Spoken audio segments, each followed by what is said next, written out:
원유의 가격이 다시 상승할 가능성이 매우 높아졌습니다. 우리나라의 부동산에 어떤 영향을 미칠 수 있을지, 금리를 인상하게 된다라고 한다면 자연스럽게 금융위기가 초래될 가능성이 매우 높아지는 거고, 금리를 올리지 않는다라고 한다면 물가는 자연스럽게 또 인플레로 진행될 수밖에 없을 겁니다. 투트랙 전략을 활용할 가능성이 매우 높다. 금리를 동결시키는 방안. 살기 엄청나게 팍팍하다. 네, 안녕하세요. 반갑습니다. 이경민의 부동산 하이킥의 이경민입니다.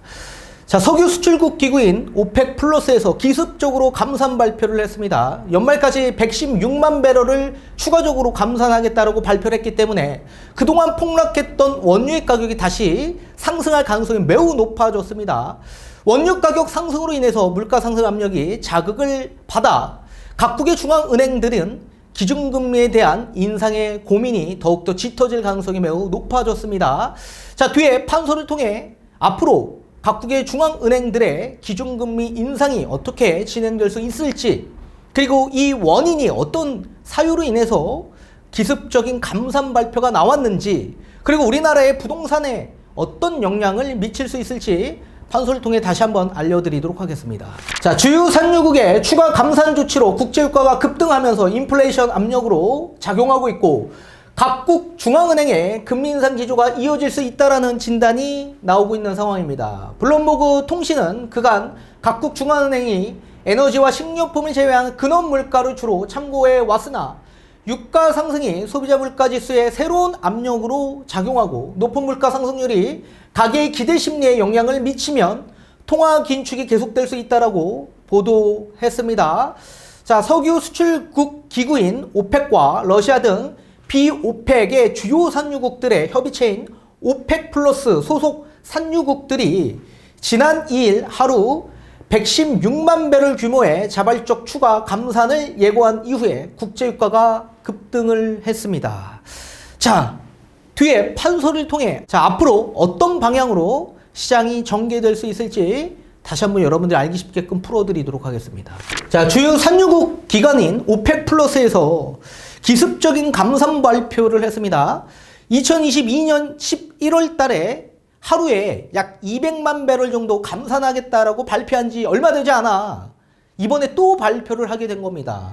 그래서 추가적인 다음 달부터 연말까지 116만 배럴을 감산하겠다라고 발표를 했고, 러시아는 또 단독적으로 추가적인 50만 배럴을 감산하겠다라고 발표를 하게 된 겁니다.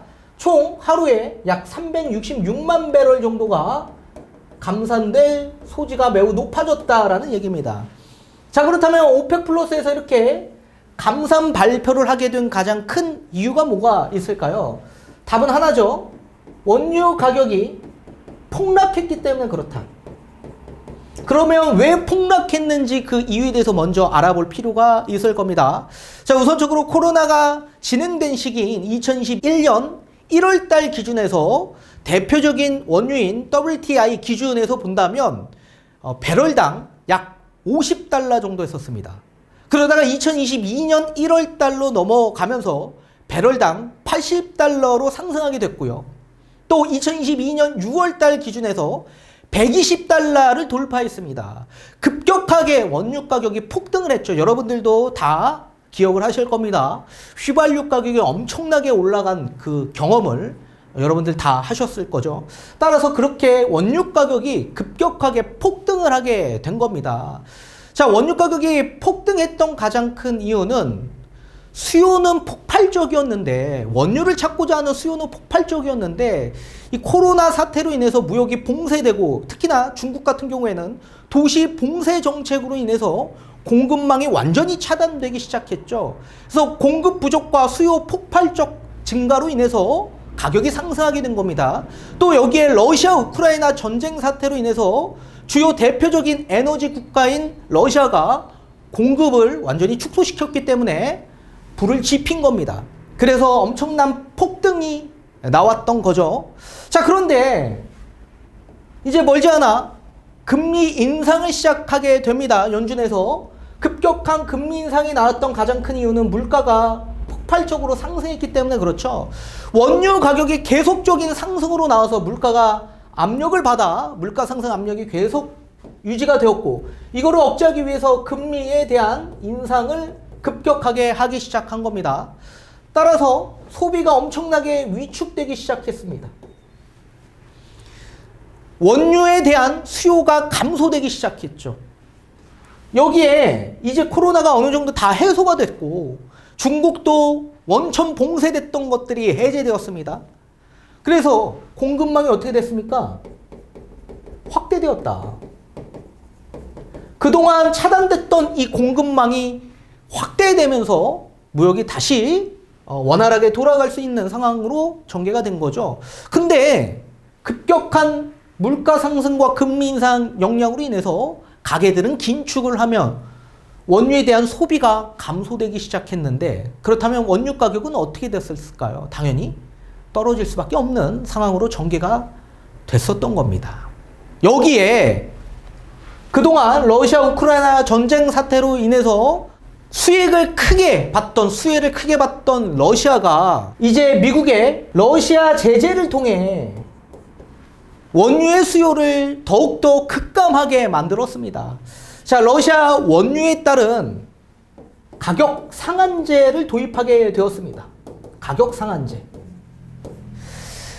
자, 그동안 G7에서 도입된 제재로서 가격 상한제 도입한 이후에 러시아의 대표적인 수입 국가인 유럽 국가들이 다른 에너지 국가로 전환을 했고요. 또 러시아의 원유를 최대 상한선을 배럴당 60달러를 기준화했기 때문에 거래됐던 금액대 선을 본다면 굉장히 떨이로 거래가 되었었던 겁니다. 약 30에서 40달러 수준에서밖에 거래가 되지 않았다. 기존의 원유 가격이 뭐 100달러를 넘어섰는데 지금 러시아의 원유 가격은 30에서 40달러 수준밖에 거래가 되지 않았다라는 얘기입니다. 상한선이 60달러 기준으로 했기 때문에. 자, 그런 상황에서 러시아의 수입을 대표적으로 했던 유럽 국가들이 그 비중을 엄청나게 낮추기 시작합니다. 자, 보통 유럽의 러시아 에너지 수입의 비중을 보게 되면 가스 비중이 50%였고 원유 비중이 30% 수준의 비중을 차지했었습니다. 그러니까 유럽 국가들의 대다수의 수입원이 러시아였다. 그런데 가격 상한제 도입 이후에 그 비중이 가스는 50%에서 약 7% 수준으로 엄청나게 급감했고요. 원유는 30% 수준에서 4% 수준으로 엄청나게 급감했습니다. 그러니까 수요가 급감하다 보니까 당연히 가격은 떨어질 수밖에 없었던 거죠. 자, 여기에 수혜 혜택을 가장 많이 받은 나라가 어디일까요? 미국입니다. 미국이 에너지 수출이 급격하게 늘어나기 시작합니다. 그동안 유럽, EU 국가들의 미국 에너지 수입의 비중을 보게 되면 가스의 비중이 20% 수준이었고 원유의 비중이 약 15% 수준이었습니다. 그런데 가격 상한제가 도입된 이후에 미국 가스의 비중이 20에서 50%로 증가하게 됩니다. 그리고 원유도 마찬가지 그 비중이 15%에서 거의 18%, 20%까지 그 비중이 늘어나게 됐다. 그래서 가장 수혜를 받은 나라가 미국이다.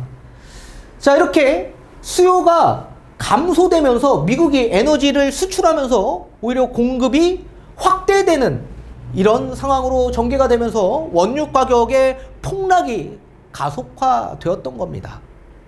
자, 그러다 보니까 이 폭락을 막기 위해서 어떻게 합니까? 기습적으로 감산 발표를 하게 된 거죠. 자, 원유 폭락으로 인해서 감산 발표를 했습니다. 자, 그러면 원유가 감산이 되면 어떻게 될까요? 다시 원유 가격이 상승될 요지가 매우 높아지게 되는 거죠. 자, 원유 가격이 다시 상승되면 물가 상승 압력이 훨씬 더 높아지게 된다. 물가 상승 압력이 높아지다 보니 각국의 중앙은행들은 자연스럽게 기준금리 인상에 대한 고민을 할 수밖에 없을 겁니다. 근데 기준금리 인상을 하게 되면 어떻게 돼요? 앞전에 우리가 경험한 은행권들의 파산 위기가 발생될 가능성이 매우 높아지죠. 이 은행권 파산이 확산이 되는 순간 금융위기로 초래될 가능성이 매우 높아지기 때문에 각국의 중앙은행들의 고민이 엄청나게 클 수밖에 없을 거다. 그러면 앞으로 금리 인상이 지속적으로 나올 수밖에 없을까요? 만약에 금리를 인상하게 된다라고 한다면 자연스럽게 금융위기가 초래될 가능성이 매우 높아지는 거고, 만약에 금리를 올리지 않는다라고 한다면 물가는 자연스럽게 또 인플레로 진행될 수밖에 없을 겁니다. 물가는 잡히지 않은 상황에서 금리를 또 올려야 될지, 아니면 금리를 올리면 또 금융위기가 발생이 되니 금리에 대한 인하가 나와야 될지 엄청난 이중고가 발생이 될 수밖에 없겠죠. 자, 앞으로 어떻게 될지는 아무도 모르겠지만 저의 개인적 생각에서는 저는 투트랙 전략을 활용할 가능성이 매우 높다. 이 투트랙 전략은 뭡니까? 금리를 동결시키는 방안. 이게 저는 가장 유력하다.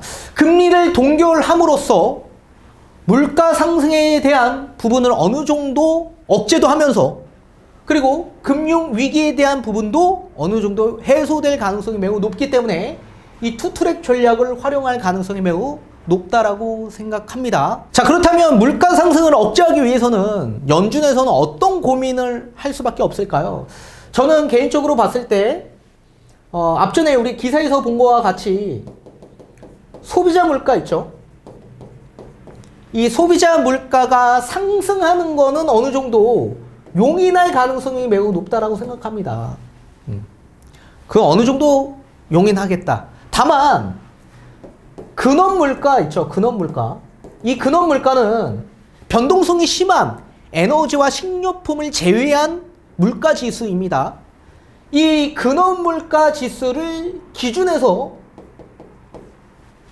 금리에 대한 부분을 고려할 것 같습니다. 따라서 소비자 물가는 어느 정도 용인을 하고 근원 물가에 대한 기준점을 잡아서 금리 인상 또는 금리 동결, 금리 인하에 대한 조치를 시행할 가능성이 매우 높을 것으로 보여지고 있습니다. 또 이 물가 상승을 어느 정도 억제하기 위해서는 미국이 보유하고 있는 전략 비축유 있죠. 전략 비축유. 이거를 방출할 가능성이 매우 높다라고 생각합니다. 이미 오펙에서도 마찬가지 계속적인 코로나 사태 이후에서도 뭐 증산도 했다가 또는 감산도 했다가 이런 여러 가지 변동성을 내세우면서 기습적으로 발표한 적들이 있었습니다.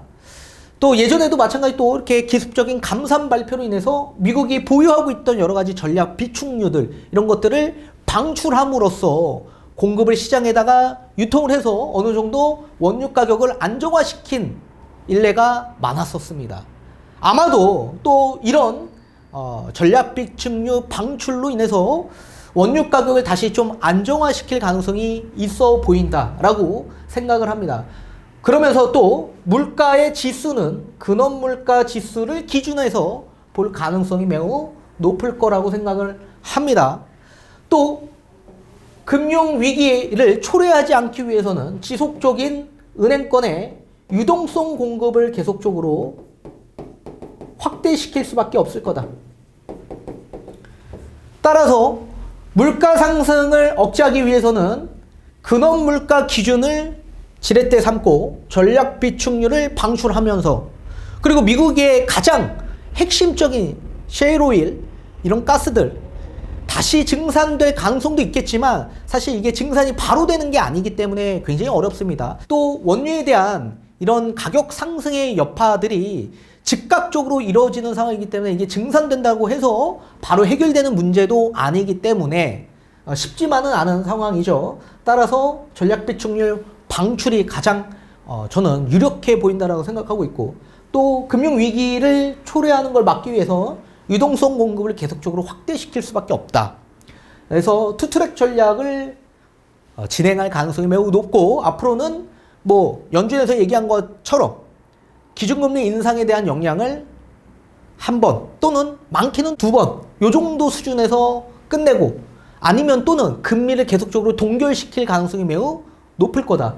금리 인상이 나오는 순간 은행권 파산, 확산이 될 가능성이 있기 때문에 금리를 동결할 가능성이 저는 개인적으로 높아 보인다라고 생각합니다. 자, 우리나라 기준에서 본다면 우리나라도 마찬가지죠. 유가가 상승하면 어떻게 돼요? 물가가 당연히 상승하는 거죠. 환율도 올라가고. 그리고 지금까지 유류세 요거 인하했던 거 아마도 끝낼 가능성이 매우 높을 거라고 생각합니다. 이런 상황에서 이제 공공요금이 올라갈 소지가 매우 높을 겁니다.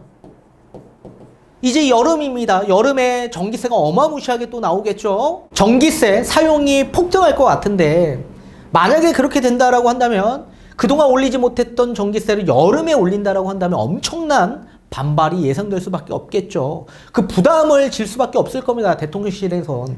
따라서 이 공공요금 요금을 이제 멀지 않은 가까운 시일 내에 아마 진행될 소지가 매우 높을 거라고 생각합니다. 가뜩이나 이런 상황에서 엄청난 소비가 위축되는 이런 상황에 부동산 가격도 같이 하락하고 있네요. 물가 상승 압력으로 인해서 이제 살아가기 굉장히 팍팍한 시기가 찾아온 거죠. 살기 엄청나게 팍팍하다.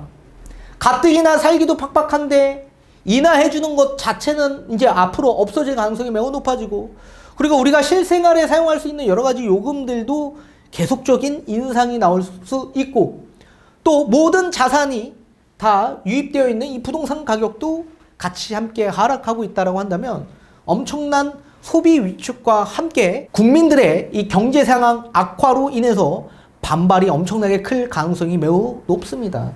가뜩이나 무역 수지도 이 적자이잖아요. 계속적인. 그러니까 내수 경기가 굉장히 좋지 않다. 내수 경기가 굉장히 좋지 않다 보니 엄청난 주민들의 반발이 예상될 수밖에 없고 근데 이제 앞으로 뭐가 남았습니까? 총선이 있네. 총선이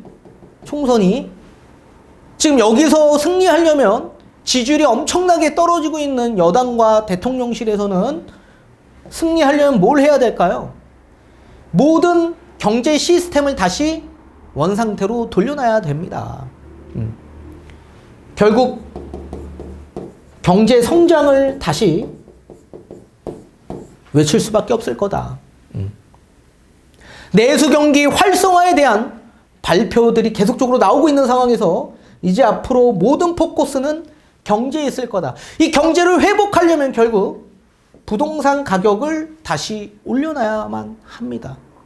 모든 지표들이 어렵다라고 하더라도 모든 자산에 부동산에 다 돈이 유입되어 있다 보니 이 부동산 가격을 어느 정도 회복할 가능성이 저는 있다라고 생각합니다. 따라서 금리는 앞으로도 동결될 가능성이 매우 높아질 수 있다라고 보여지고 있고 그리고 이 지금 원유 가격 상승의 여파는 장기적으로 저는 보지 않고 있습니다. 중단기적으로는 나중에는 또 변동성이 워낙 심하다 보니까 여러 가지 이유에 대해서 또 여러 가지 원인에 대해서 또 나중에는 안정화될 수 있는 소지가 매우 높아질 수 있는 구간이 언젠가 또 찾아올 수 있다. 따라서 부동산 가격에 대한 회복세를 이 총선, 미국은 뭐가 있죠? 대선이 있죠. 여기에 따른 경제 성장에 대해서 다시 한번 스탠스를 취할 겁니다.